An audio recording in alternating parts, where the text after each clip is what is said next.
Jusqu'à 1h sur Europe 1. Sophie Peters.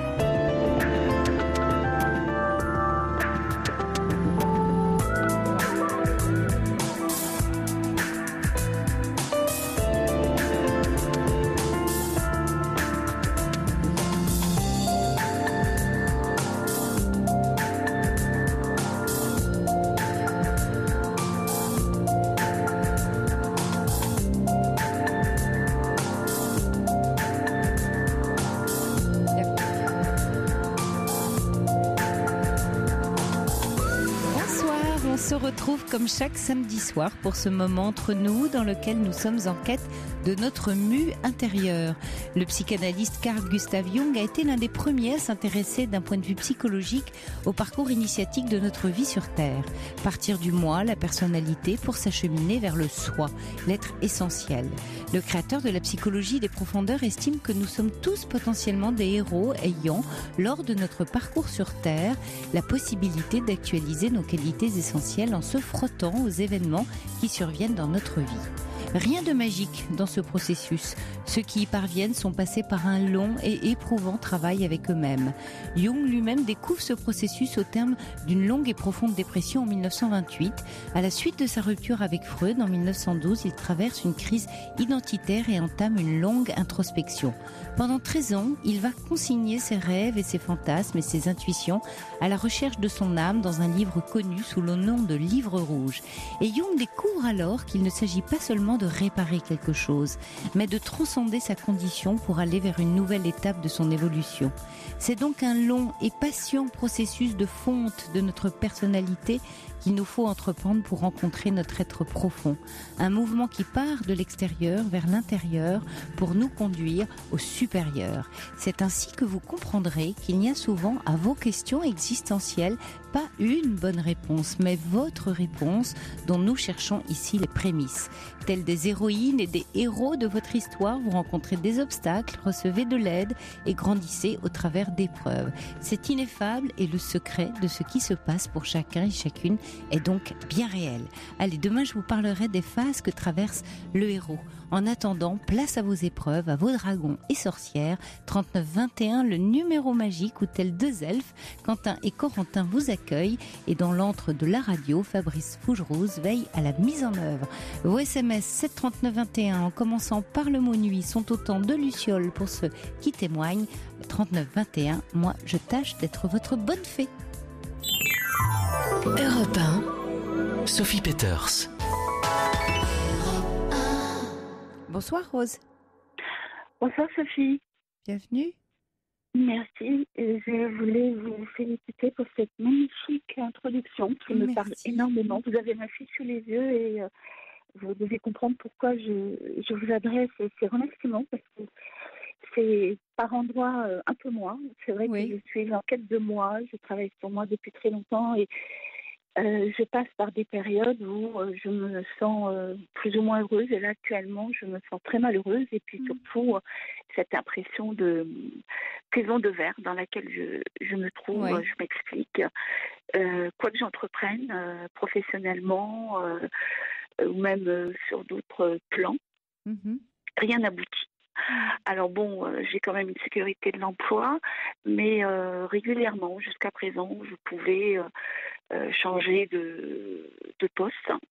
Et là, depuis quelque temps, les candidatures que j'envoie sont sélectionnées.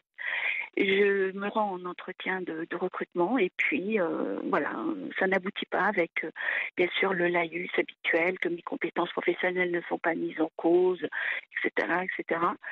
Mais là, ça se passait jeudi, je pense que c'est le refus de trop parce que c'est vrai que j'attendais vraiment une réponse positive. Alors, je sais que l'attente engendre la déception, je sais tout ça.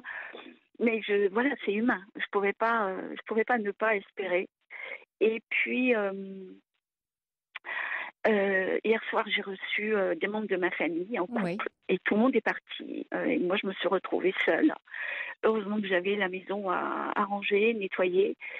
Et puis j'ai pas senti de l'angoisse tout de suite, mais voilà, après je me suis dit non, ça va plus du tout. Et voilà, je vous ai envoyé un message et voilà, mais ce n'est que le point final de succession de déceptions, c'est-à-dire sentimentalement, c'est le vide absolu. Depuis 18 mois, je n'ai pas rencontré quelqu'un. Alors bon, je ne cherche pas non plus, voilà, parce que je ne suis inscrite nulle part. Je ne sors pas parce que bon, je n'ai pas beaucoup d'amis. Et sortir seule, c'est une torture pour moi parce que je tente, bien sûr, mais alors il me faut avoir des occasions du style devoir aller faire des achats dans Paris, etc. Donc, et après, une fois que j'ai franchi le pas de ma porte, je suis bien. Je me dis oui, tu aurais dû le faire plus tôt. À ce moment-là, je me balade des heures et des heures dans Paris. Mais par exemple, aujourd'hui, je suis pas sortie de chez moi. Alors ça peut faire bondir certaines personnes, mais je n'en avais absolument pas envie. Ma fille m'a téléphoné pour sortir avec une petite-fille. Je pleurais. Je ne suis pas la peine. Je suis triste. J'ai pas envie de lui montrer cette image-là. Et bon, elle a très bien compris. Hein, elle m'a laissé tranquille. Et voilà. Donc j'entends très bien le paradoxe de mes propos. C'est-à-dire que j'aimerais rencontrer quelqu'un, mais spontanément. Pour moi, c'est complètement artificiel de m'inscrire sur des sites. J'ai l'impression, voyez-vous, d'être comme dans un catalogue, qu'on feuillette les pages, ouais, celle-là, ceci. Alors que bon, en plus, je me sens absolument pas photogénique. Donc, je serai pas sélectionnée comme je suis pas sélectionnée dans la vie. On me regarde pas. J'ai l'impression d'être moche.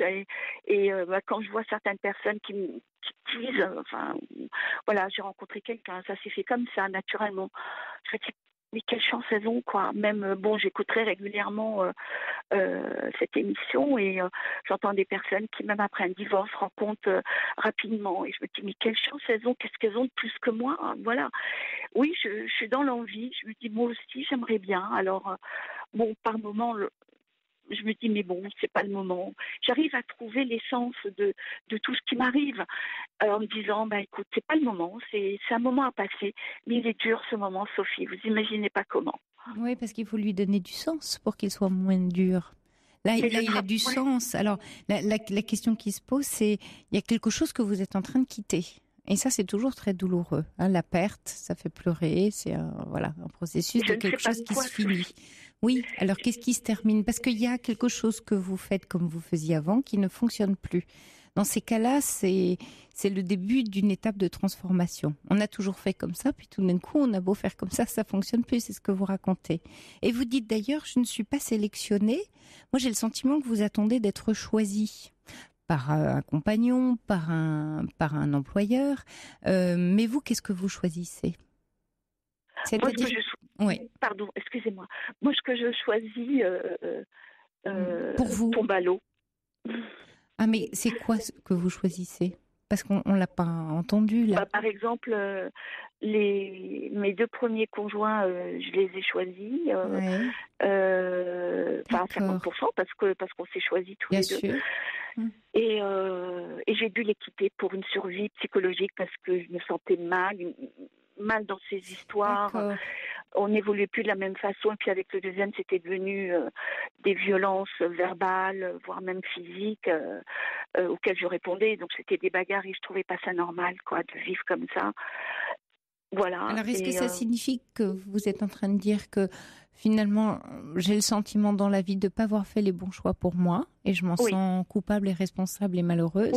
Et maintenant, je me dis que si je ne choisis pas mais que je suis choisie, ça passera mieux pour moi. Donc j'attends. Non, c'est pas ça. J'attends pas du tout parce que ce que je choisis ne me regarde pas.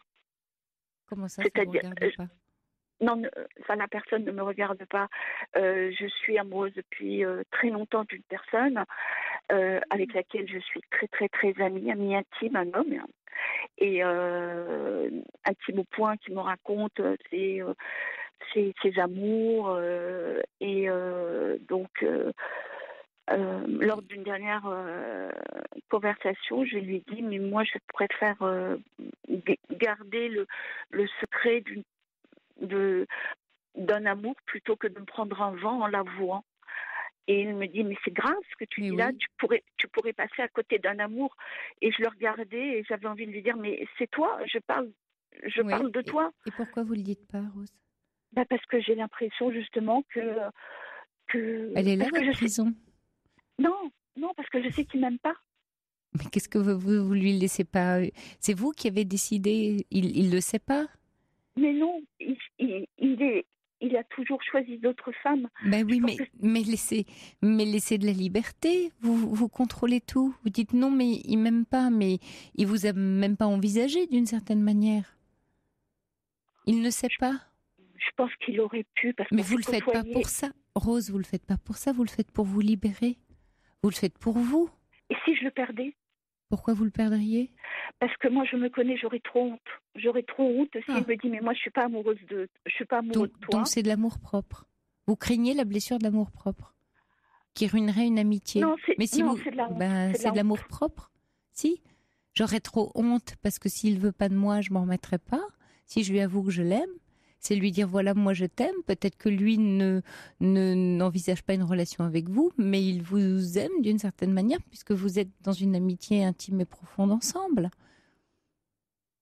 Donc au moins vous libérez parce que là vous êtes emmuré dans votre secret.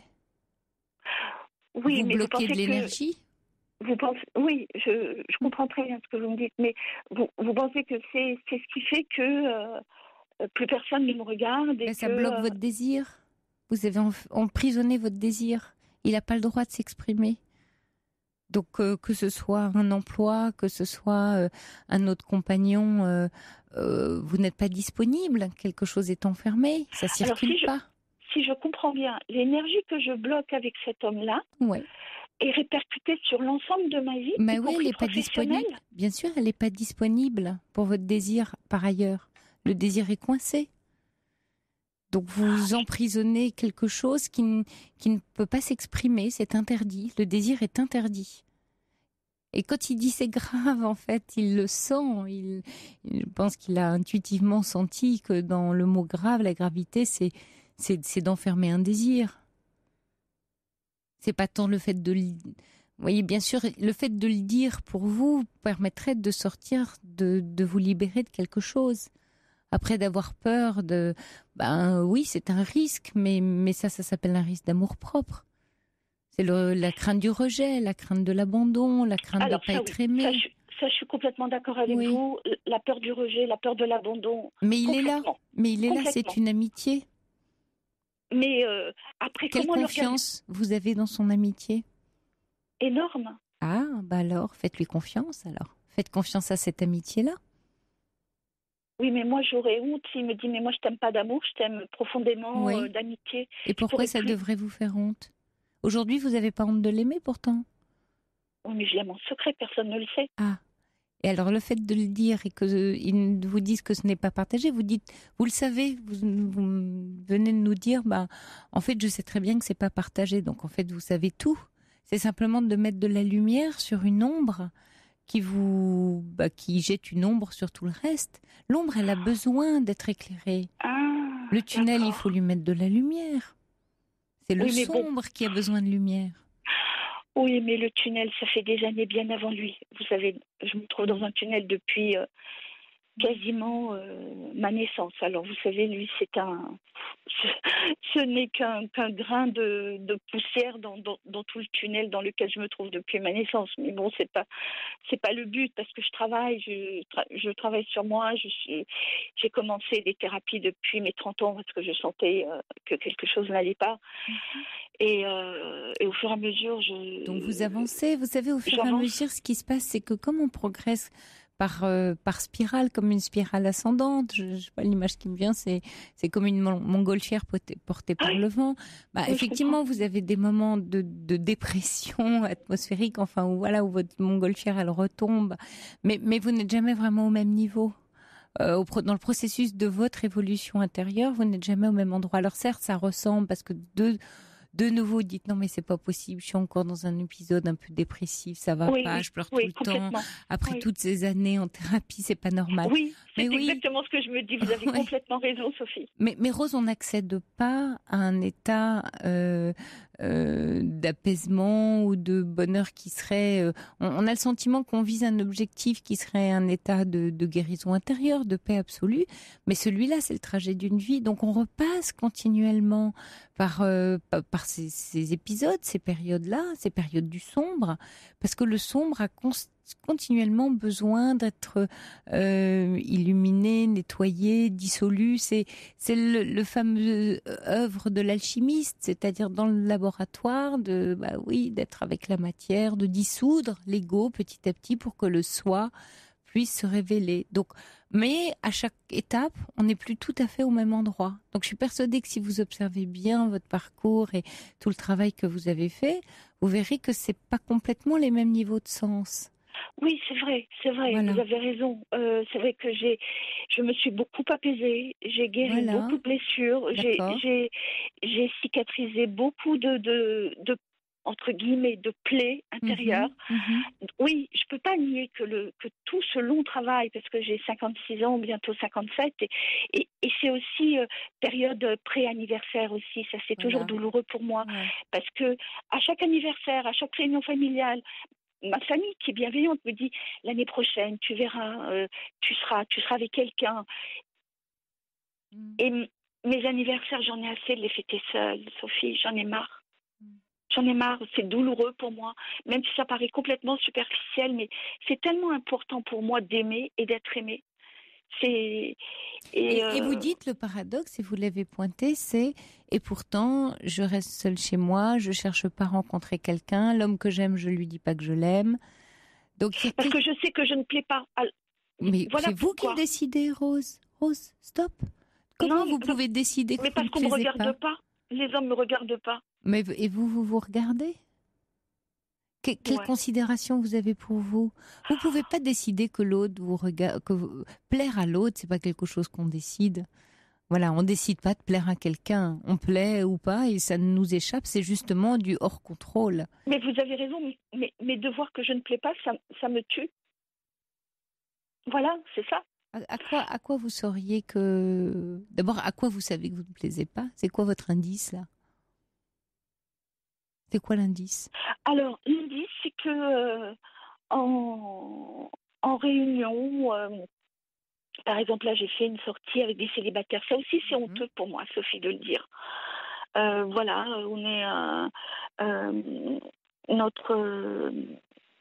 il y a une personne à la retraite bienveillante qui veut constituer un groupe de célibataires. Déjà, je trouve ça honteux de le dire. Ça fait voilà. Et donc on a organisé. Pourquoi c'est honteux ? On n'a pas le droit d'être seul et d'avoir envie de rencontrer des gens ? Mais si, justement, mais c'est honteux c'est honteux parce que pour moi c'est un peu être stigmatisé, quoi. La pauvre fille qui n'a pas réussi à trouver quelqu'un, voilà. Excusez-moi, mais je parle que de moi, hein. Non, bien sûr, bien sûr. Vous savez ce que ça signifie, là, l'émotion, le sentiment de la honte, Rose ? Non. Ça signifie que, en fait, on cache quelque chose que si quelqu'un venait à l'apprendre, on perdrait son amour ou son estime. Donc en fait, qu'est-ce qui génère un sentiment de honte ? C'est cette idée de dire « Ah, mais si quelqu'un apprend ça de moi, si quelqu'un savait que j'étais dans un groupe de célibataires, si quelqu'un savait que j'aime un homme en secret, si lui savait, alors je perdrais l'estime, je perdrais le regard, je perdrais l'amour. » Ça, c'est de l'image que vous mettez entre vous et vous. C'est une histoire encore d'ego, la honte. C'est on décide que c'est honteux parce que on est bien mieux que ça. On devrait être bien mieux que ça. Mais on n'est pas mieux que n'importe qui. On est, tout simplement, avec ses limites. Vous n'êtes pas sans limite, Rose. Personne n'est sans limite. Vous n'êtes pas toute puissante. Non, je sais bien. D'accord. Vous ne pouvez pas faire en sorte ni de plaire à tout le monde, ni de dire « Ah ben moi, c'est facile, je rencontre... » Vous arrivez à un moment de votre vie où vous n'avez plus envie de vous raconter d'histoire, parce que les illusions à 56 ans, elles se sont un peu envolées, douloureusement, mais envolées quand même. Oui, c'est vrai. Et il y a une exigence de vérité pour vous. Mais cette exigence de vérité, vous la couplez avec de la honte. Mais laissez-la s'exprimer, cette vérité, c'est la vôtre. Elle a quand même bien le droit. Oui, vous dites c'est honteux parce que je vais à un groupe de célibataires pour... Bah oui, tant mieux, vous vous bougez pour rencontrer des gens. C'est honteux de nourrir votre besoin, votre désir. C'est votre désir qui est honteux, Rose. On entend presque une petite fille qui dit j'ai honte d'avoir envie d'un gros paquet de bonbons. J'ai honte, là il fait chaud, j'ai envie d'une glace à la vanille et alors j'ai honte. Bah oui, vous avez envie. D'accord. Oui, je suis d'accord avec vous, c'est vrai, Voilà. votre analyse est juste. Alors, Oui, bah vous avez le droit d'aller vous offrir une glace. Ou un paquet de bonbons. Sauf que je me l'interdis parce que voilà, j'ai peur d'être grosse. Ah voilà, c'est pas bien, c'est mal vu. Il faut pas. Non, je prenais ça comme image, hein. La glace, je sais, mais je parlais du désir, c'est votre désir. J'aurais encore plus honte si j'étais. Bon, déjà comme ça, je me trouve grosse. Bon, voilà, avec la cellulite, j'aime pas trop mon image, mon corps. Donc je m'autorise pas beaucoup d'extra, pas de glace, enfin voilà. Bon, vous savez ce que dit le Petit Prince quand il aime sa rose dans Le Petit Prince de Saint-Exupéry. C'est le regard qu'il porte. Ben, c'est le regard qu'il porte à sa rose qui fait la beauté de la rose. Je sais. Hein, c'est pas le fait qu'elle est jolie, la rose. C'est tout le regard d'amour qu'il porte qui fait que la rose est si belle et qu'elle se sent du coup aimée. Donc, je sais, ouais. mais en plus, les hommes de mon âge ne regardent pas les femmes de mon âge, ils veulent des femmes plus jeunes. Ça s'appelle une croyance, Rose.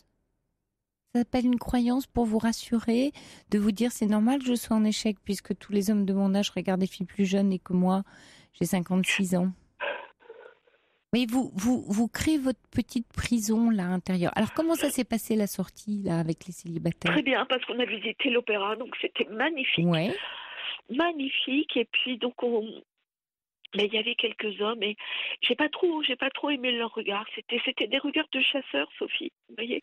Ouais. Enfin, nous on était plus. Malheureusement, les groupes un groupe s'est constitué. Il y avait deux groupes, pardon. Il y avait le groupe des hommes, le groupe des filles, et nous les filles, on était vraiment dans la beauté de l'art. On était scotchés partout par l'art, et les hommes, on s'en amusait par moments, mais ils avaient des regards de chasseurs, Sophie. Alors, c'est ambivalence que vous dites parce que vous avez envie de plaire et vous parlez des hommes qui ont des regards de chasseurs. On est là dans un groupe de célibataires pour rencontrer des gens. Vous pensez bien que les hommes, bah oui, ils regardent en se disant qu'est-ce qui va être possible. Bah oui, voilà, c'est humain. On est là aussi pour ça. Ça n'empêche pas d'apprécier l'opéra. En revanche, Rose, c'est que quand vous voyez, je tourne autour de cette histoire de désir chez vous parce qu'il y a quelque chose autour du désir qui est lié à la honte. Et là, quand vous parlez du regard des hommes avec le regard de chasseur, ça devient aussi, là, on retrouve ce thème chez vous autour de la honte. Hein. C'est dégoûtant, c'est honteux. Il y a quelque chose qui est interdit dans le désir. Ce serait intéressant, peut-être que c'est vers là que vous avancez étape par étape. Et que ça rend très malheureux parce qu'on est des êtres de désir. Il a besoin d'un cadre d'expression. Mais ce que je voulais vous faire comprendre, parce que c'est pas facile de le dire, mais depuis 18 mois, je souffre dans mon corps de ne pas avoir reçu de câlin. Voilà, je le vis très mal aussi. Mais je veux pas aussi, d'un autre côté... je ne sais même pas quoi faire de toute façon. Et mais puis, oui, vous je avez suis pas peur capable de aussi de me jeter sur le premier venu. Non, mais bien sûr que je souffre de ça, Sophie. Bien sûr. Vous avez aussi peur de souffrir en allant vers votre désir. Oui. C'est là où vous êtes coincé. Oui, j'ai peur de souffrir encore mais oui. En m'investissant dans une histoire. Et je sais que c'est nul ce que je dis, parce que je suis seule, donc je prends pas de risques. Mais la vie, c'est prendre des risques. Je le sais très bien, mais encore faut-il que quelqu'un vienne à moi. Moi, je suis pas capable d'aller voir un homme et lui dire tu me plais.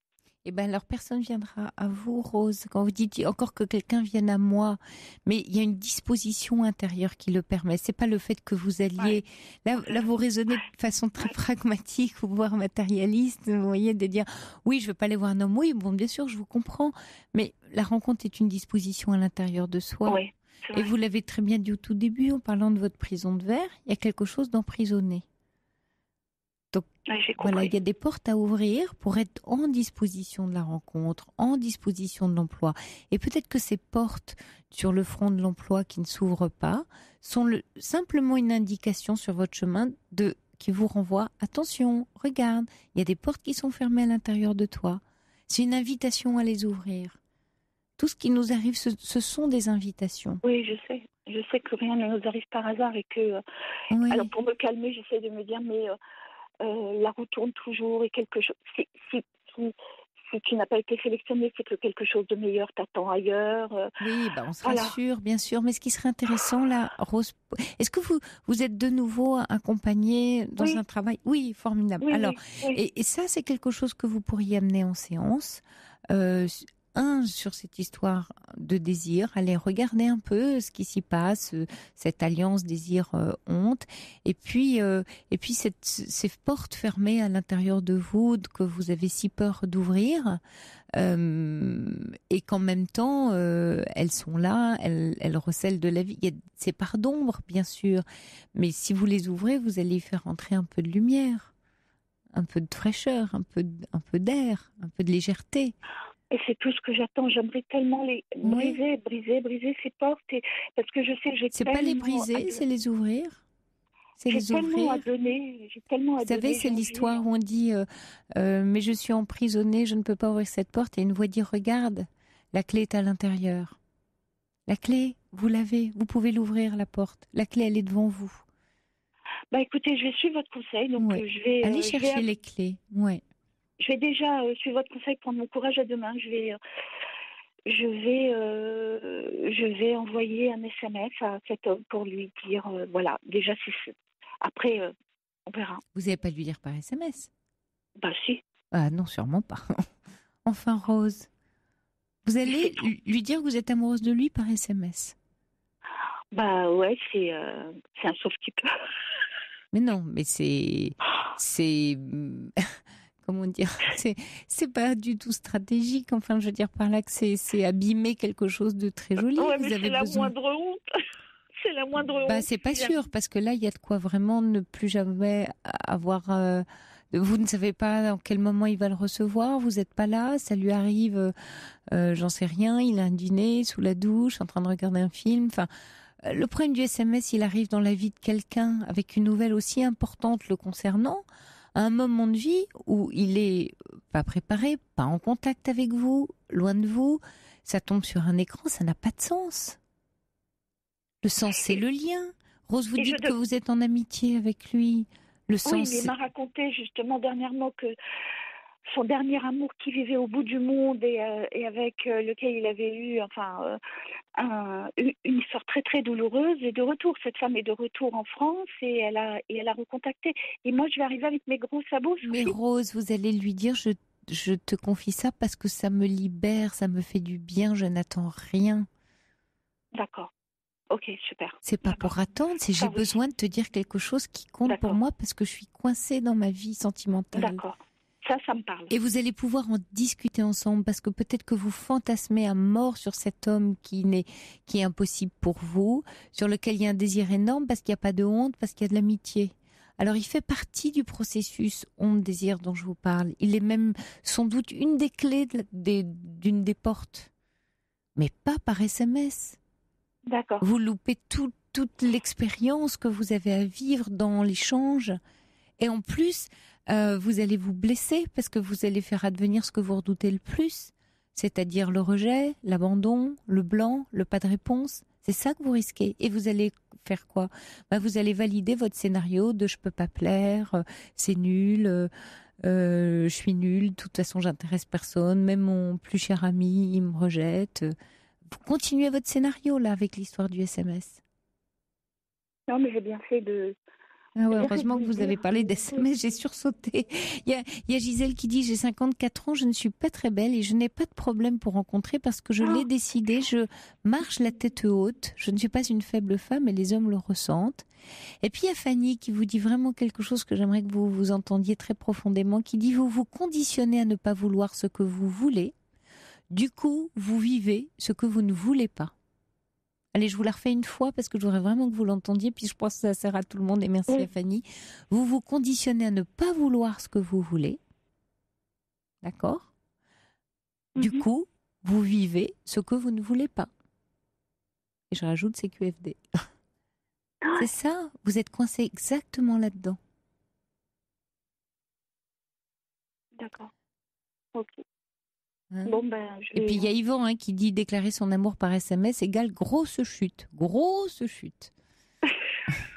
Il n'a pas dit gros râteau, mais c'est tout comme.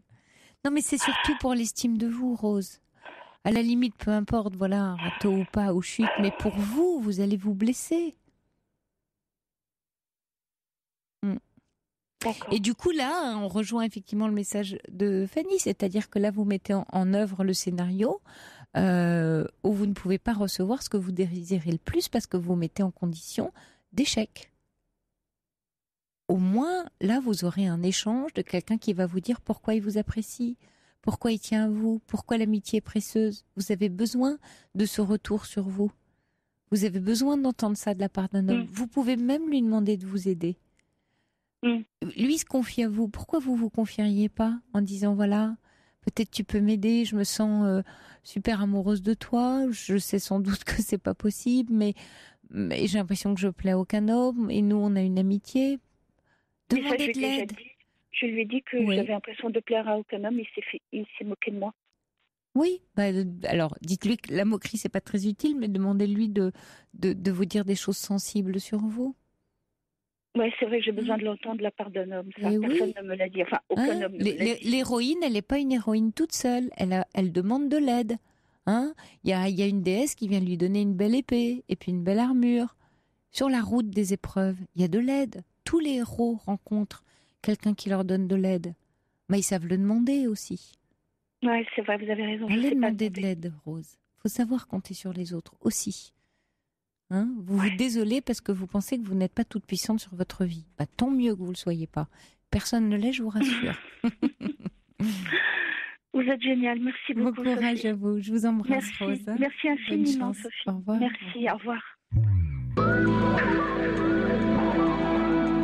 Toutes vos confidences à Sophie Peters au 3921. 50 centimes la minute plus coût de l'appel.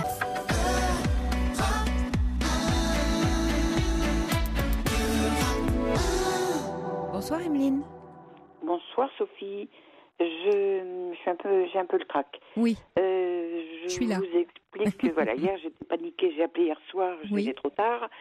Je ne sais pas si vous allez pouvoir m'aider. Bon, je vous explique en 2 mots ma situation.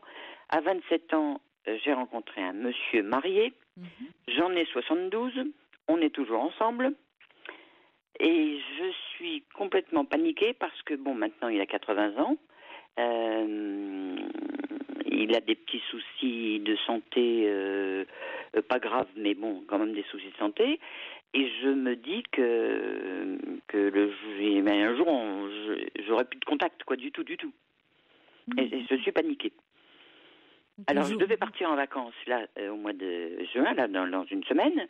Comme il n'est pas très bien, il n'est pas content que j'en m'en aille, alors je ne sais pas ce que je dois faire, alors que j'ai passé ma vie à l'attendre. Enfin, bon, voilà. Oui. C'est un peu compliqué dans ma tête. Sa femme est toujours là, ils sont toujours ensemble. Oui, sa femme. Oui. Et vous dites que vous avez passé votre vie à l'attendre. Il y a eu des promesses, des projets. On a passé beaucoup de temps ensemble. Il était là tout le temps, tous les soirs. On a dîné ensemble tous les soirs jusqu'à ses 65 ans. Il a pris sa retraite à ce moment-là parce qu'il avait une entreprise, enfin une société. Donc puis on continue de se voir 3 fois par semaine. Là, il dîne avec moi 3 fois par semaine. Et sa femme pensait que c'était pour son travail qu'il était absent. Il était le week-end. Au départ, oui. Et puis je suppose qu'elle a dû comprendre un jour ou l'autre parce que ça fait quand même longtemps. Et puis il est pas chez lui, quoi. Enfin, il était jamais chez lui pour dîner et le week-end, un week-end sur 2, il était avec moi. Et bon, puis plus ça va, évidemment, moins ça, c'est de moins en moins souvent, si vous voulez. Les week-ends, c'est plus jamais d'ailleurs. Parce qu'il est plus assez en forme pour bouger.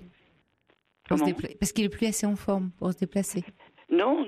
Mais je pense que faut peut-être qu'il y a un peu le trac vis-à-vis d'elle, peut-être, je sais pas très bien. Enfin bon, si vous voulez, mon souci, mais je pense que personne ne peut le résoudre, c'est que... parce que c'est pas un problème en soi, c'est un état... Je ne le joins jamais, lui, quand il est pas là. Parce qu'Emeline, ce que vous décrivez, quand vous dites c'est un souci, mais c'est pas un problème. C'est pas un problème dans le sens où il n'y a pas quelque chose à résoudre, c'est un état d'une situation de vie que vous avez à vivre. Alors, ce qu'il y a à résoudre, c'est de donner le sens que vous pouvez à ce qui vous va et à comment le vivre au mieux. Mais ça fait partie de la situation que vous avez acceptée dès le départ. Et toutes ces années. Et je sens qu'il est très malheureux de ce qui se passe aussi. Bon, évidemment, il a fait comme tous les hommes, il n'a jamais décidé de partir de chez lui. Il n'a pas fait de choix. Voilà, donc à partir du moment où les deux étaient consentants, vous étiez consentante aussi. Hein. Oui, bien sûr. Ouais. Ah bah oui. Moi, je savais très bien à quoi je m'en tenais. D'ailleurs, elle est sûrement beaucoup plus malheureuse que moi. Mais enfin, elle l'a, quoi, elle.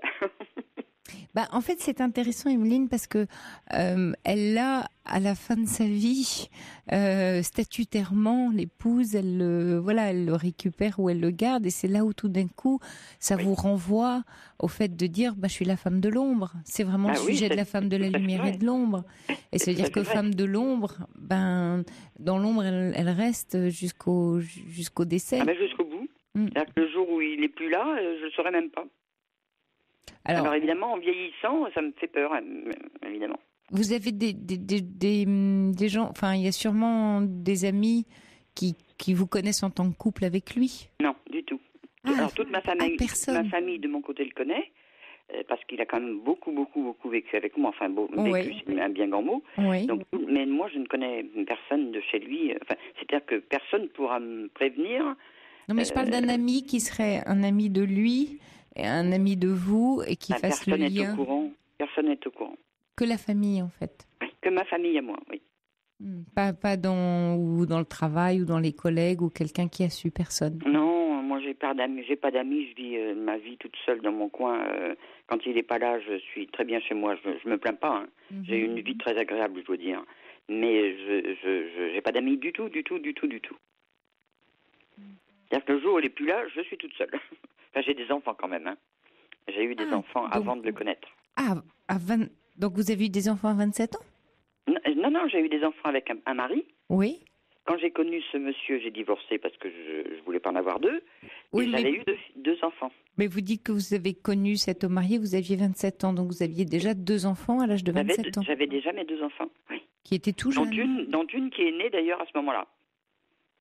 Et en fait, vous avez une liaison avec cet homme marié et vous avez décidé de quitter votre mari à ce moment-là. Voilà. Et vous avez élevé vos enfants, en partie seul. J'ai élevé mes enfants, il les a beaucoup élevés aussi, lui, du coup. Ah oui, donc ils le connaissent bien aussi, vos enfants. Ah oui. Donc c'est presque comme leur père. Oui, c'est ça, c'est une sorte de père, c'est ce que j'allais dire pour vos enfants. Ah oui, tout à fait, parce que je vous dis, il dînait avec moi tous les jours, et puis au bout d'un moment, j'ai même fini par aller travailler chez lui, dans sa société, jusqu'à ma retraite, quoi. On ne s'est pas quitté depuis 45 ans. Alors, Emeline, il me semble que ce serait plutôt de son côté à lui d'organiser, je ne sais pas comment, je n'ai pas la réponse, un messager ou quelque chose pour vous. C'est-à-dire que c'est lui qui doit prendre cette responsabilité. Oui, là, j'ai le sentiment que vous portez quelque chose à sa place. Je sais, je lui dis, mais il ne le fera pas. Il ne le fera pas.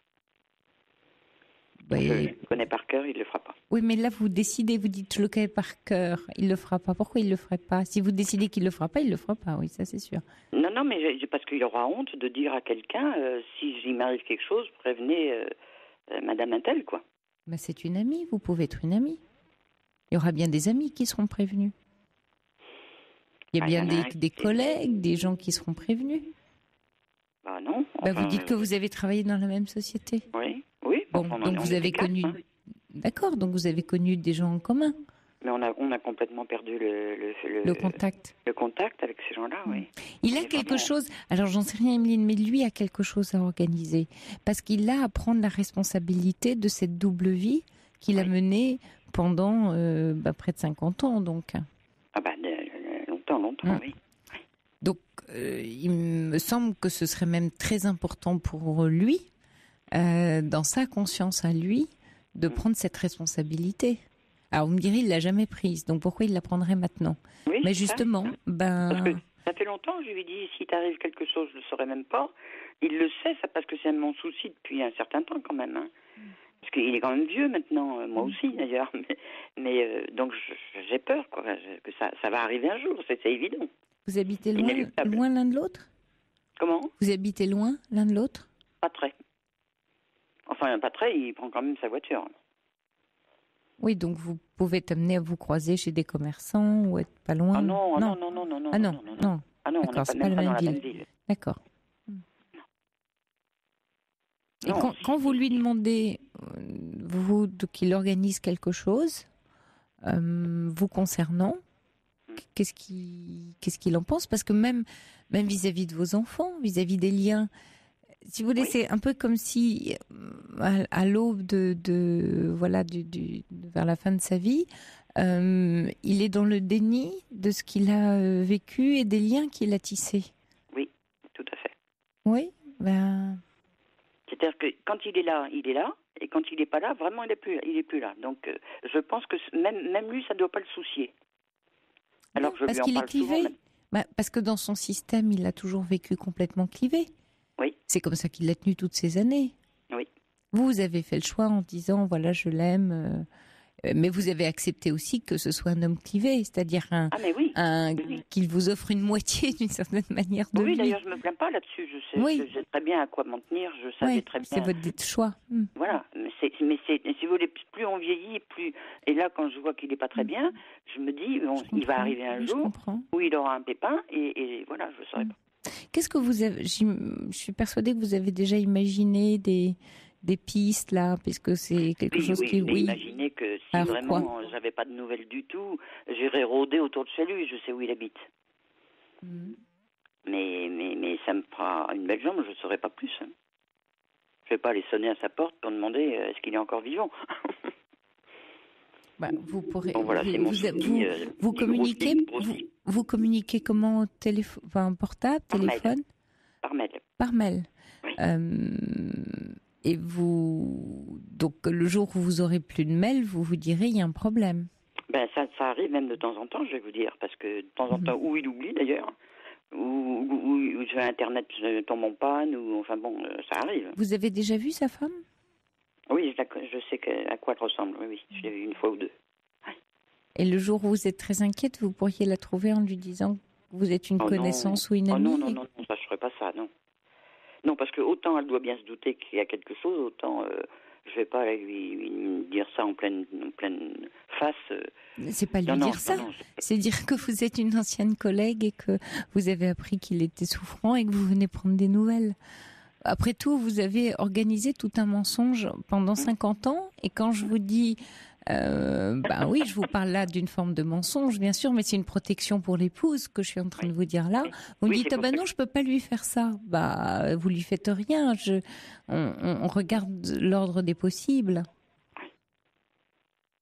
Oui, c'est la seule solution. Parce qu'il me semble que sur il n'y a pas, c'est pas une histoire de juger bien ou mal, c'est que dans le sens du secret qui va peser sur les générations qui vont suivre, il y a quelque chose de lourd dans cette histoire-là.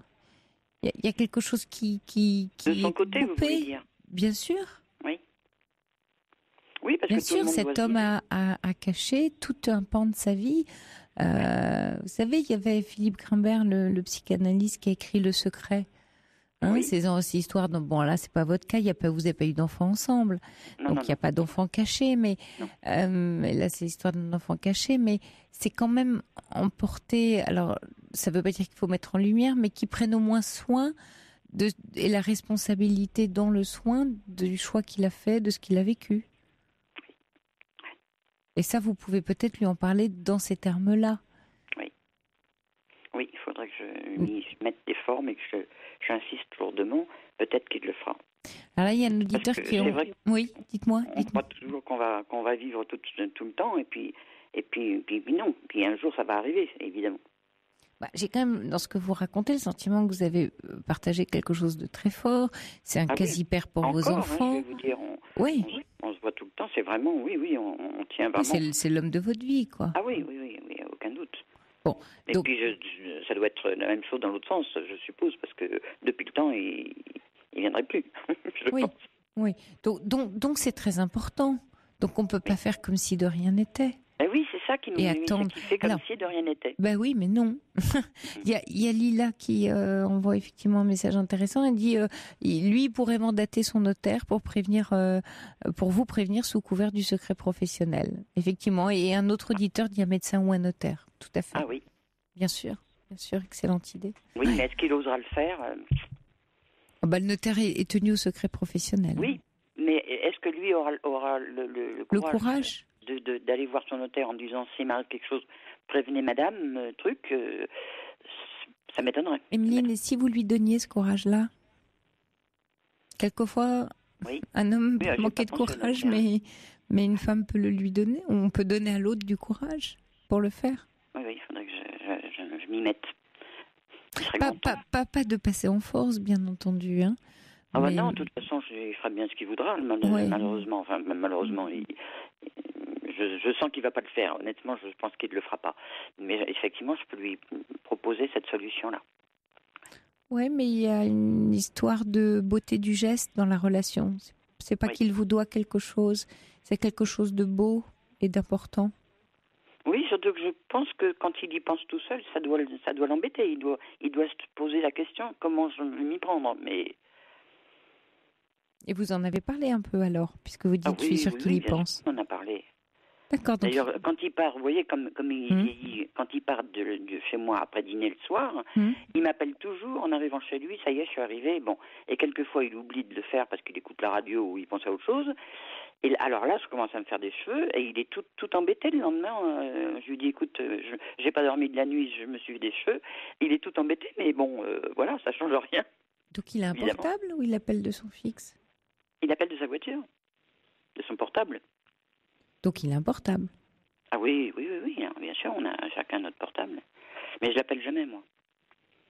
Parce que comme je suppose qu'elle doit bien se douter de quelque chose depuis le temps, je ne veux pas en remettre une couche. Quoi. Vous savez, je suis le plus discrète possible. Oui. Enfin, voilà. Elle aussi, tout le monde est complice dans ce genre d'histoire. Oui. Ah oui, c'est sûr. Bien sûr, hein. Tout le monde est complice. Mais c'est le secret qui après est lourd. Et que pour vos enfants aussi, qui sont attachés à lui... mes enfants, tout le monde le sait chez moi. Hein. Là, forcément, ils le savent. Il n'est pas là à Noël, il n'est pas là depuis toujours. Il n'est jamais là, évidemment. Bon, maintenant, je m'y suis faite, ça va. Mais enfin, bon, j'ai passé quand même des mauvais moments. Mais mes filles, ma sœur, enfin bon, toute ma famille, tout le monde sait qu'il est marié. Donc, il n'est pas là tout le temps. Donc, chez nous, ce n'est pas un secret, en réalité. Oui, c'est plutôt de son côté à lui. Oui, je comprends bien, Emeline, mais parlez-lui de vous et des 50 ans que vous avez passés à l'aimer. C'est important de lui tenir un discours d'amour à cet homme. Pas d'inquiétude, pas de femme inquiète, mais de femme aimante. Qui a toujours été là, avec laquelle il a construit quelque chose. Il s'en rend compte, je crois d'ailleurs, mais bon. Bon, écoutez, mais je crois que le coup du notaire, c'est peut-être bien une bonne notaire idée. Ou le médecin. Le médecin aussi est tenu au secret professionnel. Non, parce que son médecin, c'est sa femme elle-même, donc je pense que je sais même pas s'il ne va pas sans elle. Enfin, en tout cas, il y a un secret professionnel, que ce soit médical ou chez le notaire. Donc, c'est à lui de voir. Oui, je vais lui en reparler. Je vais insister lourdement. Non, vous insistez pas lourdement. Vous lui parlez d'amour. C'est pas du tout la même chose, Emeline. Oui, mais c'est rendre hommage à quelque chose qui a été vécu. Oui, mais si vous voulez, on se le dit très souvent. Bah oui, alors il est... On tient l'un à l'autre. Ok, il n'est plus question de fuir à ce moment-là. Oui, c'est ça, mais il est fuyant. Sur ce genre de choses, il est fuyant. Parce qu'il n'a jamais pris la responsabilité de cette double vie. Donc là, il est Moi, face à ça. Je vis avec ça mais lui, il a ces deux vies, effectivement, il se coupe de l'une et de l'autre. Quand il s'en va, il n'est plus là. Oui, il est complètement clivé. Et dans sa tête, ça doit être ça aussi. Ah bien sûr, il ne pourrait pas vivre ça sinon. Oui, sinon la seule façon de vivre ce genre de situation, qu'est-ce que fait la personne qui vit ça? Elle est clivée. Oui. Elle se clive. Oui. Donc elle n'est pas dans l'alliance, elle n'est pas réunie. Oui.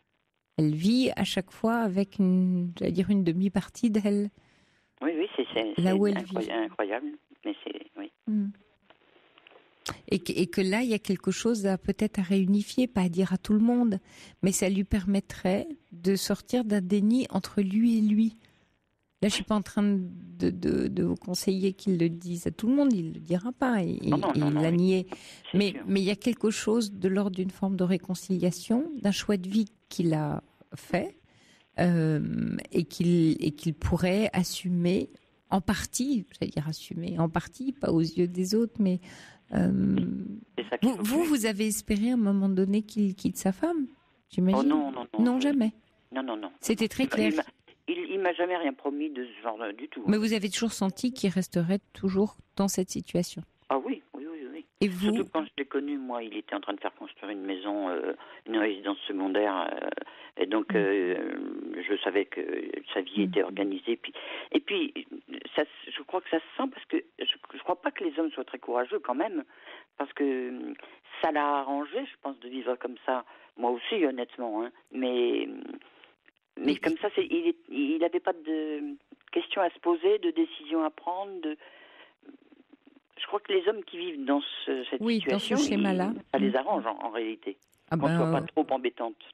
Oui, de toute façon, ça les arrange s'ils acceptent ce schéma-là. Et vous, qu'est-ce qui vous a arrangé dans ce schéma-là? Moi, ça m'a pas dérangé du tout qu'on ne soit pas mariés.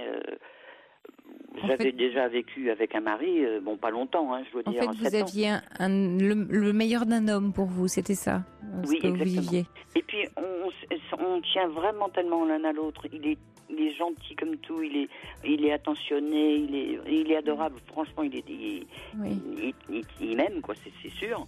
Que ça me suffisait, quoi, en fin de compte. Oui, vous le sentiez... Alors, quand j'étais jeune, je dois dire que c'est vrai que les vacances ou les grosses séparations, c'était un peu difficile, mais bon, il y a longtemps que c'est passé tout ça.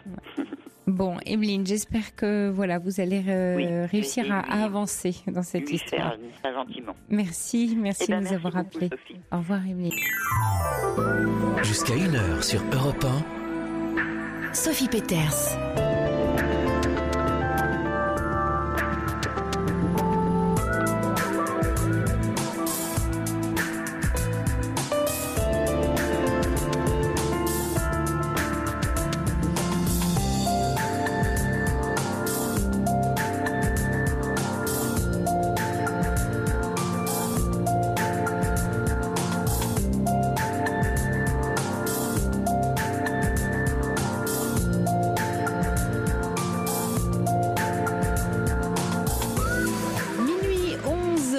Écoutez Europe 1 et c'est la libre antenne dans laquelle nous poursuivons comme chaque samedi soir ce moment entre nous dans lequel nous sommes en quête de notre mue intérieur, un mouvement qui part de l'extérieur vers l'intérieur pour nous conduire au supérieur. Et puis une émission dans laquelle vous apprenez qu'il n'y a souvent à vos questions existentielles pas une bonne réponse, mais votre réponse dont nous cherchons ici les prémices. Elle est-elle des héroïnes et des héros de votre histoire? Vous rencontrez des obstacles, recevez de l'aide et grandissez au travers d'épreuves. Alors place à vos épreuves, à vos dragons et sorcières. 3921, le numéro magique où tels deux elfes, Quentin et Corentin, vous accueillent. Et dans l'antre de la radio, Fabrice Fougerouze veille à la mise en œuvre.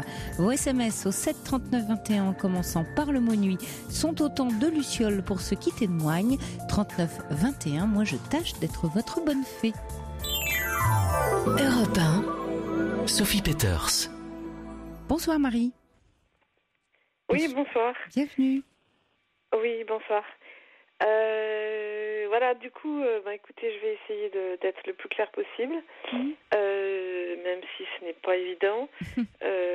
Voilà, donc j'avais appelé effectivement parce que je fais une période de ma vie où j'ai un travail où je vois beaucoup de monde. Je commence à voir beaucoup plus de gens qu'avant parce qu'avant j'étais un peu, je souffrais un peu de ne pas voir suffisamment de gens et là j'ai des rencontres intéressantes. Seulement, je m'aperçois que plus ça va, plus j'ai quand même un sentiment de solitude qui me prend parfois, de manière presque métaphysique. Et voilà, qui me prend vraiment. Ça me prend comme un peu une émotion, quelque chose d'assez fort, et particulièrement quand je vais voir des choses artistiques, quand je vais voir des spectacles, des choses comme ça. Et du coup, j'ai déjà fait pas mal de travail sur moi, j'écris, je fais des choses un peu artistiques aussi, mais je suis surprise moi-même, et parfois j'en perds un peu ma compréhension des choses. Et voilà, du coup, Je sais pas. Alors, tout à l'heure, j'ai eu plusieurs choses que j'ai écoutées. La première dame qui a parlé, vous avez parlé du sentiment de perte. Je pense que je suis dans cette période-là. Je pense qu'il y a quelque chose de cet ordre-là. Quelque chose qui se détache de vous ?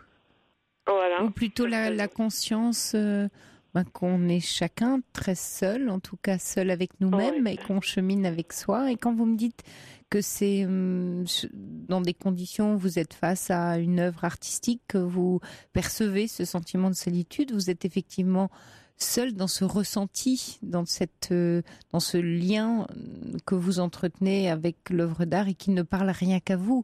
Donc une œuvre d'art, quand on est ému, quand elle nous touche, elle nous parle à nous, elle nous parle à l'intérieur de nous. C'est un langage très précis qui est presque difficile à partager avec d'autres parce que c'est de l'ordre du ressenti. Oui, c'est même quelquefois de l'art vivant. Ça peut être des spectacles d'art vivant, c'est avec de la voix, avec du théâtre. Donc ça vous renvoie à vous, en fait. Ça parle de vous.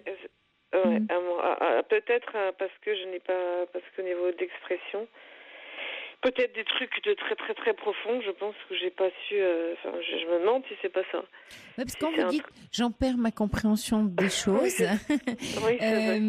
alors que ce sont des expériences ou des émotions, des ressentis sensibles.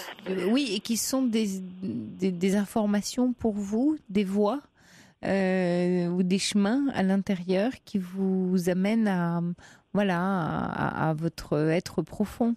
Donc c'est intéressant, pas forcément mentalement, vous voyez, de le qualifier, mais de l'écouter avec tous vos sens, avec votre intuition, de l'accueillir. Oui, alors c'est ce que je fais parce que je fais du yoga et c'est vrai que depuis que je fais du yoga aussi avec une personne, elle nous dit il faut accueillir, parfois en fait il faut accueillir. C'est vrai. Le monde est ce qu'il est, il faut accepter ce qu'il est parce que c'est ça qui est le plus dur finalement. Enfin pour moi, je trouve que parfois il y a beaucoup d'insatisfaction et du coup, parfois il y a des émotions effectivement qui peuvent prendre comme ça et puis qui me.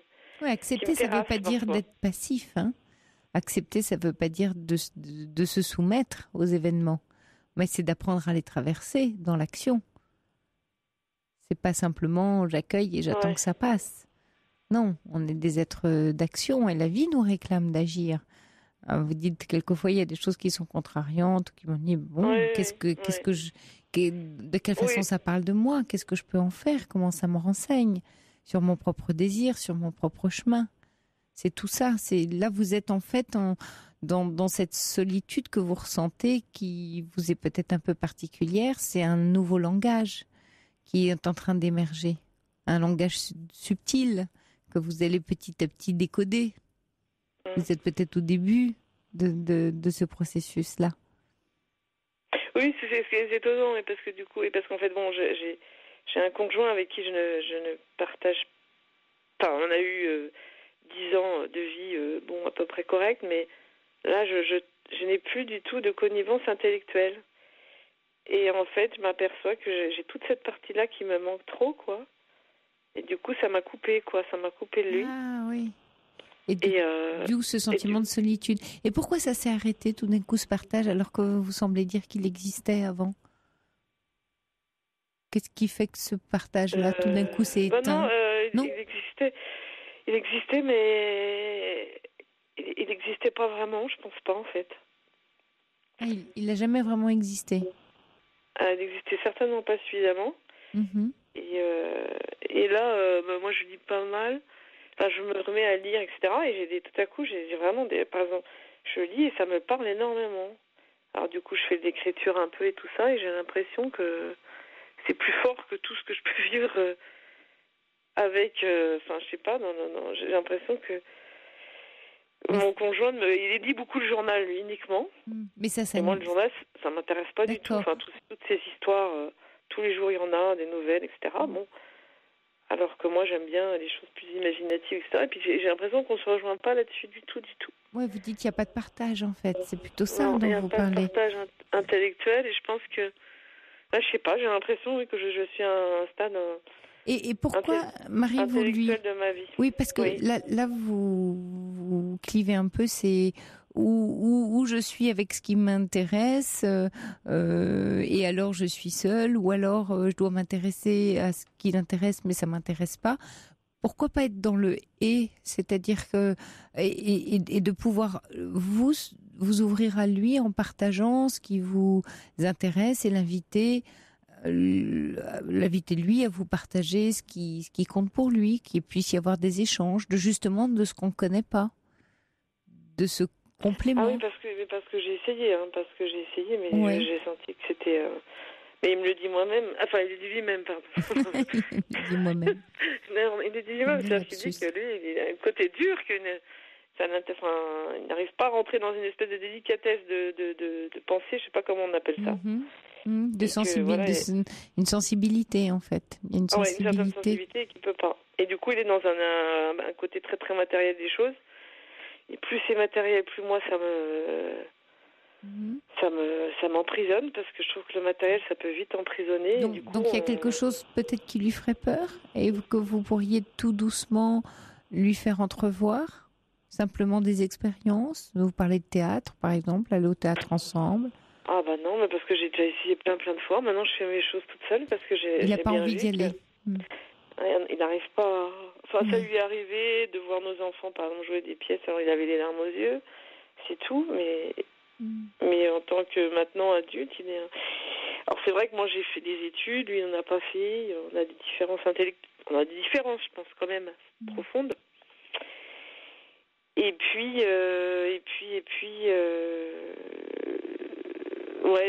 je sais pas, j'ai l'impression qu'on a eu des chemins à la fois trop semblables et dissemblables.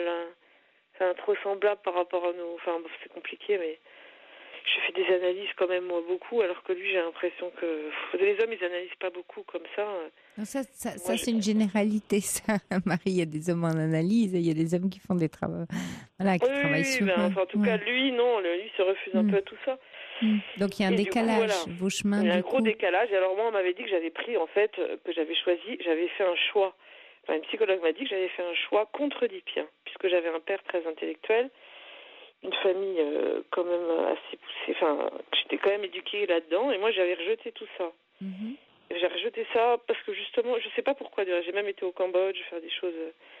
C'est le pays où on a tué un peu tous les intellectuels. Donc et après, et maintenant que je retrouve ça, que je suis apaisée à ce niveau-là, ça me sépare de mon conjoint qui... Oui, parce que vous avez plus quelque chose... Non, mais parce que vous dites que ça vous sépare maintenant que je suis apaisée, parce que c'est plus quelque chose à régler. Parce que en fait, j'ai eu très peur, parce que j'ai perdu... En plus, j'ai perdu quelqu'un de ma famille, donc qui est mort d'une tumeur au cerveau, et qui était pour moi un peu le symbole du côté trop intellectuel. En fait, vous faites un lien entre la tumeur au cerveau et le fait que c'est un intellectuel ? Oui, effectivement. Ouais, c'est bon. Mais c'est vrai, parce qu'on dit que c'est un peu le cancer des intellectuels. Et je pense que c'est vrai. Et du coup, après, maintenant, ça y est, je suis sortie de ça, mais maintenant, je m'aperçois que j'arrive à récupérer mes forces, mes énergies intellectuelles, et que ça me sépare d'un bon après. Je sais pas si ça peut être... Enfin, c'est vrai que le problème, c'est que ça me renvoie parfois à quelque chose d'assez fort, et que je me dis que... je sais pas si ça va pas... Continuer. Enfin, j'ai du mal à vous expliquer, mais c'est un peu compliqué. Vous êtes inquiète pour votre couple ? C'est ça que vous Alors, de toute façon, là, j'en suis même au niveau où je veux l'arrêter, mon couple, je veux l'arrêter. Mais moi, je veux retrouver, en fait, parce que en même temps, je veux retrouver ma liberté de penser que j'ai eu du mal à avoir, qui est très, très importante pour moi. Mais en même temps, ça me fait peur, parce que ça me renvoie de la solitude. Et puis, ça vous renvoie à votre désir, qui vous fait peur. C'est là où vous êtes retrouvés dans le premier témoignage, j'imagine. C'est effectivement. C'est là le lien. Tout à fait. Mais oui, parce que du coup, je pense que mon conjoint, c'était quelqu'un qui était dans... C'était pas cette espèce de désir subtil, je sais pas, alors qu'on peut trouver dans une relation plus... Mais qu'est-ce qui vous... Alors, indépendamment de ce que vous soulevez là dans votre couple, est-ce qu'il y a d'autres éléments qui font couple entre vous ? Parce que quelquefois, il arrive effectivement qu'on... un plus manuel, un plus intellectuel, mais On peut avoir ses territoires, on peut avoir ses paysages. Non, mais c'est parce que, par exemple, la semaine dernière, je lui ai dit que j'avais rencontré quelqu'un. Ah bon? Et mais c'est vrai? Je lui ai dit... C'est vrai? Non, c'était pas vraiment vrai. Enfin, pour le parce que provoquer. j'avais envie.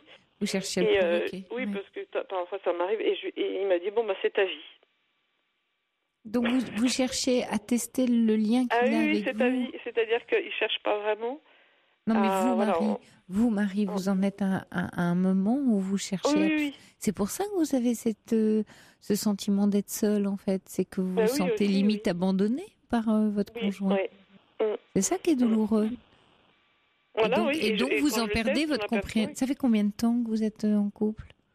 Ça fait une 12aine d'années. Ouais. Vous avez des enfants ensemble? Oui, on a 2 enfants qui sont pas très grands. C'est un peu c'est ce côté-là aussi qui me tracasse parce que j'ai beaucoup en fait. Je suis restée avec lui à cause de mes enfants finalement. Vous parlez plus d'amour entre vous? Moi, pas lui parfois, mais moi non, pas trop. Alors il a dû être touché ou alors il a compris que vous le provoquiez. Non, il n'était pas touché. Peut-être il vous connaît, peut-être il sait que vous l'avez provoqué. Vous cherchez à le provoquer?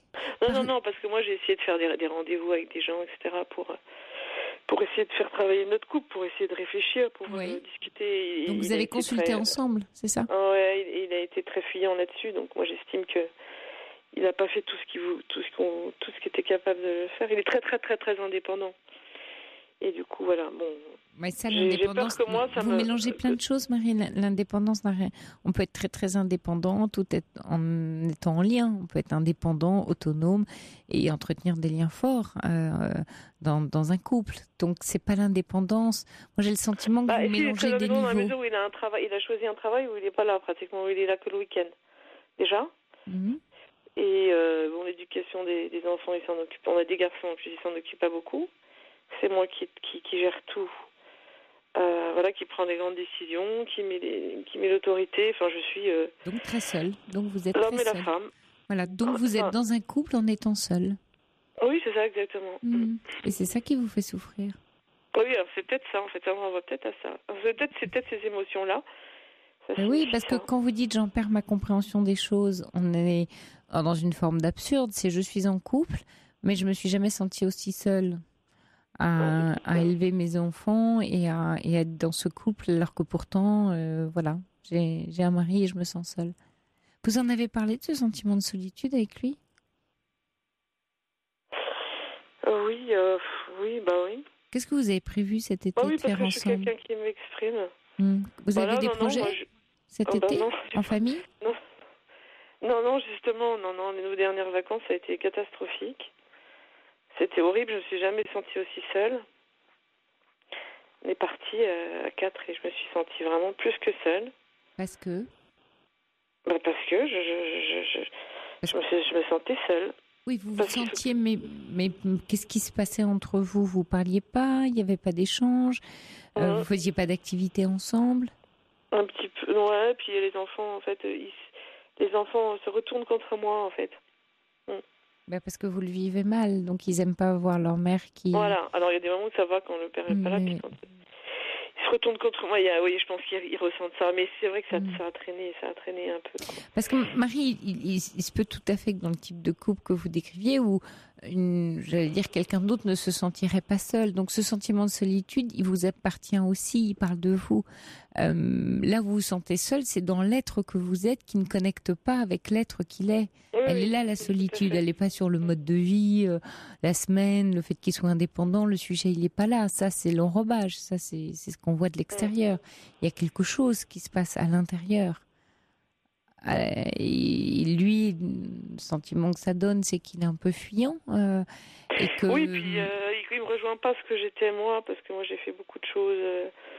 C'est généreux, des trucs comme ça. L'autre jour, j'ai sorti un carton de photos de tout ce que j'avais fait. J'ai fait de l'humanitaire, des choses comme ça. Et puis tout à coup, il a vu mes photos. Je lui ai dit, mais il avait jamais regardé ce que j'avais fait. Entre 25 et avant 40 ans, j'avais fait beaucoup, beaucoup de choses. Et tout à coup, tiens, il a dit, je suis touchée, mais il n'a même pas posé de questions. Enfin, c'était bizarre. Je me suis dit, mais en fait, il s'en fout un petit peu de qui je suis. Voilà.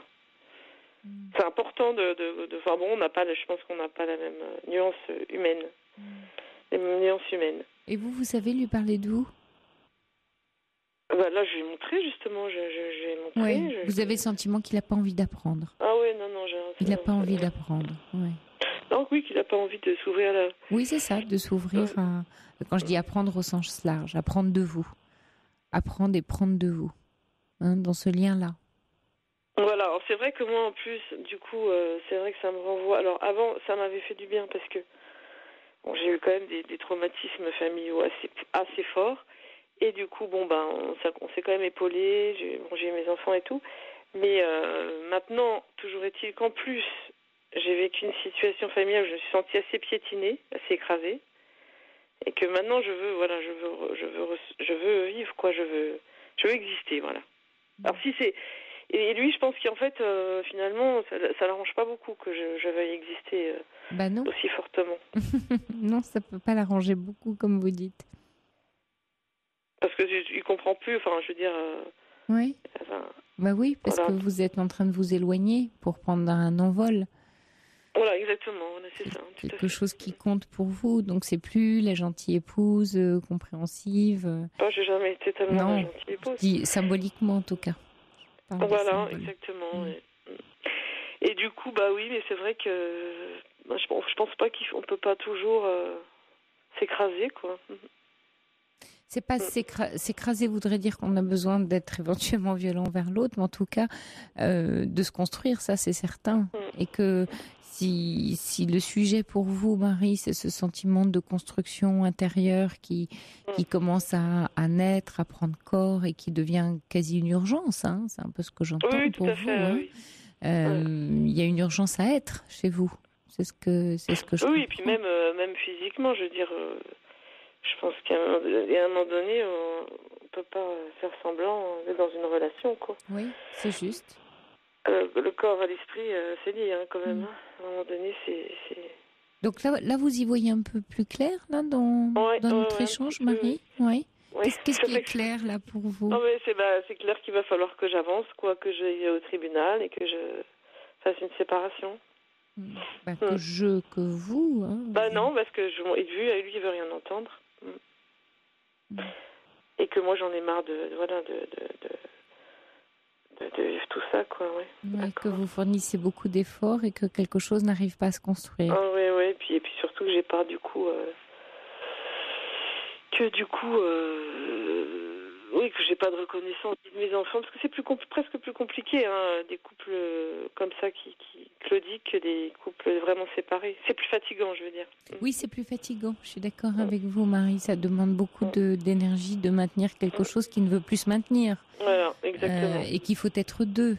Et là où je vous rejoins, c'est que on peut initier, on peut tenter, on peut proposer. Bon, si ce sont des fins de non-recevoir en permanence, vous vous retrouvez à ne plus pouvoir avancer et donc à être bloqué. Et là, je comprends du coup l'écho avec la première auditrice sur cette prison de verre. C'est un peu ce que vous ressentez. Oui, alors elle, c'est différent. Son désir un peu bloqué. Je sais plus très bien. Vous, c'est le vôtre qui pousse. C'est le vôtre qui pousse. Non, parce que c'est vrai que tout à coup, je me sens vraiment, même quand je suis avec des gens, etc., au contraire, je me sens exister avec une force étonnante. Donc, je me dis que, voilà. Donc, il y a quelque chose qui est étouffé dans le couple que vous formez. Il y a une part de vous qui doit s'étouffer et c'est plus supportable, ça. Alors, c'est vrai, alors c'est bizarre, on dit quelquefois quand ça va bien dans la famille, etc., à l'extérieur, ça va moins bien. Moi, quand c'est à l'extérieur, je sens que ça va, et quand je suis à l'intérieur, ça va plus du tout, quoi. Oui, alors voilà. Ça peut être des mouvements de balancier après ce sont des équilibres à trouver. Il n'y a pas de loi qui dit que quand l'un va bien, l'autre va mal. C'est que on apprend à équilibrer petit à petit en mettant du poids sur chaque plateau pour que la balance finisse par trouver un équilibre en fait. Tout à fait. Mais bon, là, c'est vrai que. Mais moi, le problème, c'est que si vous voulez, je suis pas tellement bien conseillée. En plus, c'est vrai que je suis dans un milieu où les gens sont très, très... Moi, je suis pas mariée, justement. Oui. Et en général, autour de moi, en tout cas, les gens sont plutôt mariés ou je sais pas quoi, ou en bonne et due forme et tout ça, du coup, comprennent pas, quoi, après. Donc en fait, il y en a beaucoup de gens qui ne sont pas mariés et qui vivent ensemble. Non, si, il y en a beaucoup qui ne sont pas mariés. Ouais. Enfin, dans mon environnement plus familial. Mais disons que ça m'appartient, quoi. C'est une décision qui m'appartient. Bien sûr, bien sûr. Enfin bon, je crois que là, oui, effectivement, il faut que je me fasse confiance. Et c'est pour ça que ça me remue trop, quoi. Ça me fait des... Ça me remue trop parce que je sens peut-être qu'il est temps que j'agisse. Ouais. Oui, j'aime bien la phrase, ce que vous avez dit tout à l'heure, j'en perds ma compréhension des choses. C'est comme un flou, ça floute l'accès à vous, ça empêche quelque chose, donc vous perdez un peu vos repères. Et ça, c'est dans les grandes périodes de transformation. On perd une partie de la compréhension des choses dans ces périodes où on se transforme, où quelque chose en soi bouge ou grandit ou s'exprime. Oui, tout à fait. D'où l'aspect qui donne un peu de confusion à l'intérieur de soi. Mais vous avez dit quelque chose de très joli, oui, faites-vous confiance. Faites confiance à votre intuition. Oui, alors, c'est ça, mais moi j'ai beaucoup de trucs assez invraisemblables, une destinée un peu bizarre. J'ai du mal justement, et là, au moment où je peux justement refaire un peu confiance à ma destinée, c'est plein de doutes qui en même temps interagissent. Mais oui, parce que c'est quelque chose qui n'a jusqu'à présent pas été très autorisé, c'est ce que je comprends. Donc au moment où vous voulez redonner une chance, vous avez une levée de bouclier, de résistance. Ouais, vous dites, je voudrais redonner une chance à ma destinée, puis d'un coup la destinée dit, ouh là là, ça va pas se passer comme ça. Non, parce que ça s'est jamais passé comme je voulais, moi. À chaque fois, j'avais une idée sur un truc, je voulais faire bref, j'avais autre chose qui me tombait dessus à chaque fois, quoi. Ouais. Donc vous avez appris qu'il fallait peut-être lâcher les idées. Oui, donc en fait, c'est la leçon. Dès que j'ai une idée, dès que j'ai trop d'idées, parce que je suis quelqu'un, plutôt beaucoup trop d'idées, je me dis, ça y est, je vais en avoir, mais ça ne va jamais aller comme je ne pense que ça va aller. Donc c'est un peu compliqué. Oui. Bon, lâchez un peu du lest, Marie. Lâcher prise, ouais. Lâcher prise, comme on dit. Ouais, faut avoir un peu d'optimisme. Ouais, je vous souhaite un joli chemin, Marie. Merci de nous avoir appelés. Au revoir. Merci, au revoir. Pour parler à Sophie Peeters, appelez le 39 21, 50 centimes la minute, plus coût de l'appel.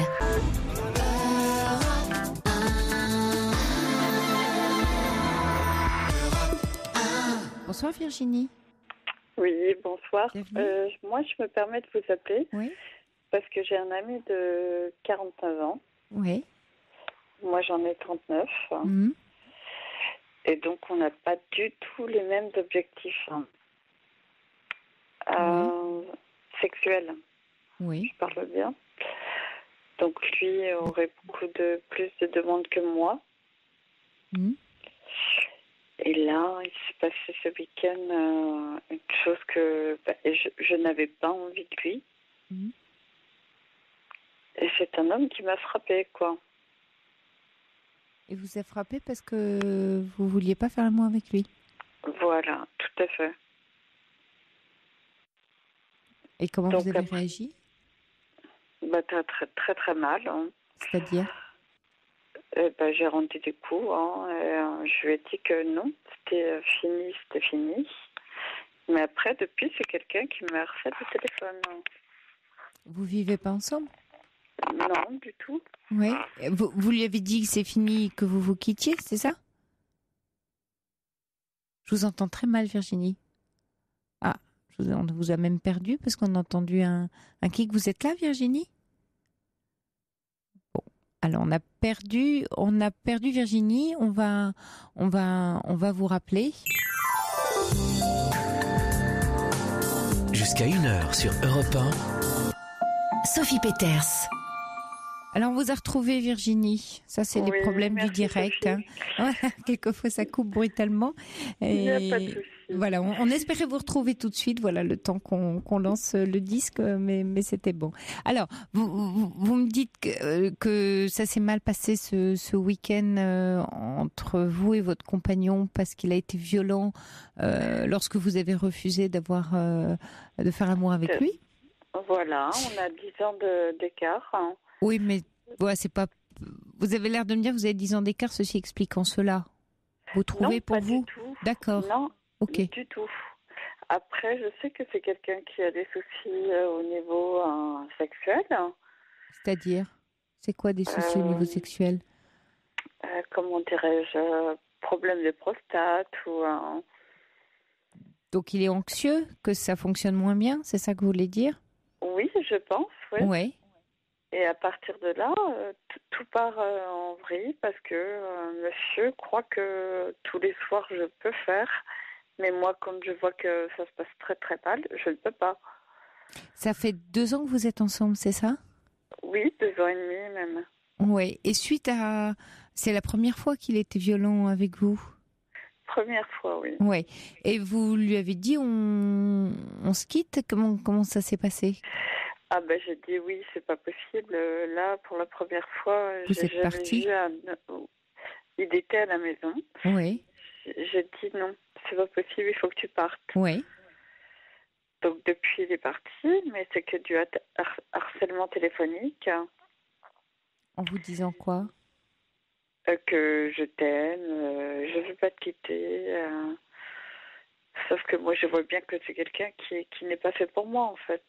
La question, c'est pas je t'aime, je veux pas te quitter, c'est ce qu'il est capable de mettre des mots, non seulement déjà des excuses, mais sur son acte et sur sa violence, qui est... Oui, alors les excuses, oui, mais alors il sait non, mais très, très bien, un sens, de quelle responsabilité il a par rapport à l'acte qu'il commet?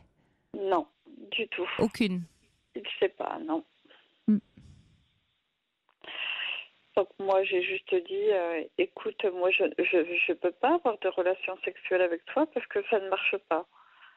Mais c'est pas tant que ça marche pas, c'est qu'il est violent. Vous me dites qu'il a été violent avec vous. Oui, parce que tout ça, lors d'une soirée à la maison, je dors à la maison. Non, écoute, je peux pas. Oui, mais moi j'ai envie de toi. Je sais que ça marchera pas. Donc, non, prends le temps de faire tes examens, de faire beaucoup de choses, d'aller voir ce qui ne va pas non plus. Et ça, je pense que ça a été le déclencheur qui a fait que... Mais quand vous dites qu'il a des problèmes, ça veut dire qu'il n'a pas d'érection? Il a des érections, ça dure 2 secondes. Oui, donc il est complètement sous stress et j'imagine très anxieux, très malheureux, très en colère, enfin complètement en souffrance avec ce qui lui arrive. Oui, mais c'est pas comme si on n'en avait jamais parlé tous les deux, parce qu'on a toujours, j'ai toujours parlé de ça avec lui, très posément. Oui. Même de lui dire d'aller voir un spécialiste ou chose qu'il a dû aller faire, mais je ne sais pas si ça a été vrai, puisque rien n'a changé. Mais rien n'a changé. Enfin, il vous a dit s'il avait consulté donc des médecins, peut-être. Enfin, s'il n'y a pas peut-être de miracle en la matière, il y a peut-être du temps, il y a peut-être aussi à être rassuré.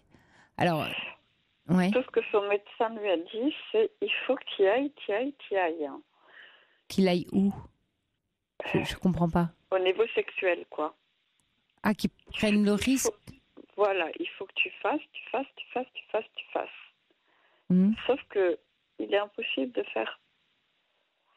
Mais est-ce que, je sais pas, je vous sens très catégorique dans votre façon de raconter cette histoire.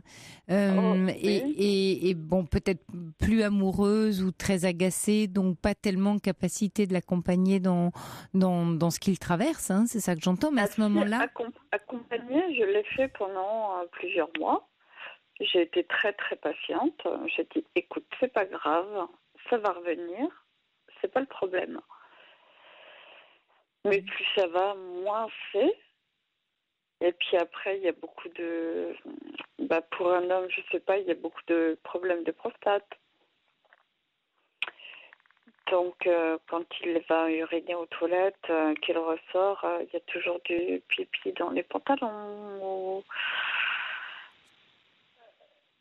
Après, moi, je sais plus comment faire pour lui dire, écoute, il se passe ci, il se passe ça, quoi.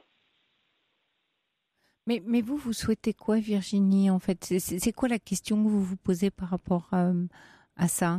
Parce qu'on sent qu'en fait, vous vous supportez plus rien, c'est sordide, c'est plus possible pour vous. Il y a quelque chose qui a dépassé votre limite là, manifestement. Oui, apparemment, oui, ça a dépassé ma limite. Ouais. C'est ce que j'entends. Parce que j'ai beaucoup fait de choses pour lui depuis 2 ans, où je l'ai orienté vers des médecins, des spécialistes, où il me dit oui, je fais, mais moi je suis pas sûre qu'il fasse. Mais on dirait un enfant un petit garçon et sa maman, c'est-à-dire que vous attendez. Oui, la relation dans ce que vous décrivez me paraît pas très dans l'équilibre, dans le respect de chacun, d'où sans doute aussi des débordements, de la violence. Enfin, voilà, il y a quand même quelque chose de particulier dans l'alliance de votre couple qui fonctionne pas là. Non, du tout. Après, moi, je me suis dit, est-ce que c'est un problème d'âge ? Je pense pas. Après, comme je vous dis, je l'ai orienté vers des médecins, lui dire, écoute, ça marche pas là, il faut que tu en parles. Il en a parlé, soi-disant, parce que moi, j'étais pas derrière lui. Donc, vous avez aucune confiance en lui quand non, vous dites soi-disant. Oui. Mais oui. Non, parce que tout ce que j'ai parlé avant, tout se reproduit encore maintenant. Parce que peut-être qu'il n'arrive pas à résoudre quelque chose. C'est possible. Parce que ça se résout peut-être pas comme ça. Peut-être qu'il y a des choses plus complexes. Il y a Cathy qui envoie un SMS intéressant. Elle dit « Oui, c'est vrai qu'il n'a aucune excuse pour vous avoir frappé, mais lui dire que vous ne voulez pas parce que ça ne marche pas, c'est très violent aussi, non ?» demande Cathy. Non, je n'ai jamais dit que je ne voulais pas. J'ai essayé plusieurs fois. Après, on voit que ça ne marche pas tous les deux. Même lui est gêné autant que moi. Donc là, vous dites, la responsabilité que je prends, c'est d'arrêter la relation.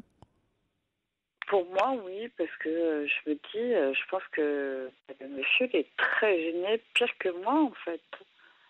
Mais en quoi aujourd'hui, cette histoire vous pose questions, problèmes ? Parce qu'il n'arrive pas à honorer son contrat d'homme. C'est quoi honorer le contrat d'homme, Virginie ? Qu'est-ce que vous voulez dire par là ? Donc de faire l'amour à sa femme, ça c'est impossible, il n'y arrive pas du tout, quoi. Mais il n'y a pas d'obligation de résultat dans le sexe, Virginie, ni pour un homme ni pour une femme. Non, c'est bien ce que j'ai dit, après... Non, vous n'avez pas dit ça. Je reprends la phrase que vous avez dit. Vous avez dit, il n'arrive pas à honorer son contrat d'homme. Ça veut dire qu'il aurait une obligation d'honorer un contrat. C'est un mot juridique, on s'engage à honorer un contrat parce qu'on l'a signé. Mais est-ce que la sexualité ressemble au fait d'honorer son contrat ? Non, du tout. Mais c'est un homme qui veut rester à la maison parce qu'on ne vit pas ensemble, en fait. On ne vit pas ensemble, donc on se voit tous les 15 jours. Et tous les 15 jours, c'est lui, pendant une semaine, écoute, le week-end prochain je viens, ça va se passer comme ci, comme ça. Et ça ne se passe jamais comme ça. Après, je ne mets pas la faute sur lui. Je dis, écoute, c'est pas grave. Il se passe quelque chose. Mais si, pour vous, pourquoi vous dites c'est pas grave pour vous ? C'est grave, Virginie. Ce que vous racontez, c'est grave pour vous. On le sent. Et il y a quelque chose qui, qui coince là pour vous. Parce qu'en fait, j'ai l'impression que c'est un homme qui va voir ailleurs. Ah, voilà. Et on y arrive. Voilà. Et j'ai l'impression que c'est vraiment quelqu'un qui va voir ailleurs. Alors, vous voulez dire que vous avez le sentiment qu'il va voir ailleurs et que ça marche avec d'autres et pas avec vous ? Exactement. Bon, alors, et donc, là, on va un cran plus loin. En fait, vous n'avez absolument aucune confiance en cet homme. Voilà. Voire même vous le mettez au défi, ce qui peut expliquer qu'il y ait une certaine forme de violence de sa part.